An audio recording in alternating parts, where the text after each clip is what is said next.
കുംഭമാസം ആരംഭിച്ചിട്ടേയുള്ളൂ. ഇപ്പോഴേ പാലക്കാട് ചുട്ടുപൊള്ളുകയാണ്. കനത്ത വെയിൽ കാരണം പുറത്തിറങ്ങാൻ ആളുകൾ മടിക്കുന്നു. രാജ്യത്തെ ഏറ്റവും ഉയർന്ന താപനിലയാണ് ശനിയാഴ്ച ജില്ലയിൽ രേഖപ്പെടുത്തിയത്, 38 ഡിഗ്രി സെൽഷ്യസ്. നഗരത്തിലും നിരത്തിലുമെല്ലാം ആളുകൾ കുറവാണ്. വെയിൽ ഇങ്ങനെയായാൽ എങ്ങനെ പുറത്തിറങ്ങുമെന്നാണ് ആളുകൾ ചോദിക്കുന്നത്.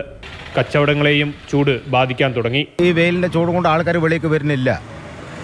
അതേ സംഭവം റോഡ് കൂടി ആളില്ല, വണ്ടികളും ഇല്ല, ഒന്നുമില്ല. വണ്ടികൾ പോകുന്ന ആൾക്കാർ അങ്ങനെ പോകും, നിർത്താണ്ട് പോകും. അതിൻ്റെ പേരിൽ കച്ചവടം കമ്മി, വളരെ കമ്മി. വെയിൽ കാര്യങ്ങളായിട്ട് ജനങ്ങളൊന്നും ഇറങ്ങുന്നില്ല.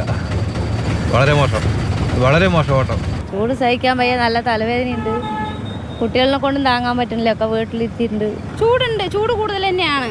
നമുക്ക് പുറത്തൊന്നും ഇപ്പോൾ അങ്ങനെ പോകാൻ പറ്റില്ല. രാവിലെ നല്ല തണുപ്പും പിന്നീട് ഭയങ്കര ചൂടൊക്കെയാണ്.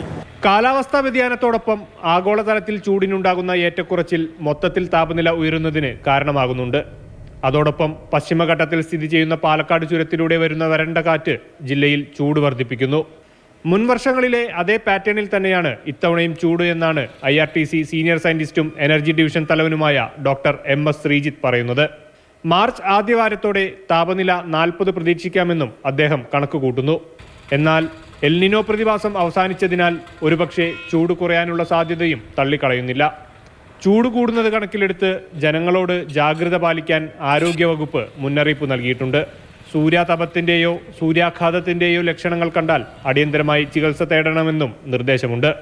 മാതൃഭൂമി ന്യൂസ്, പാലക്കാട്.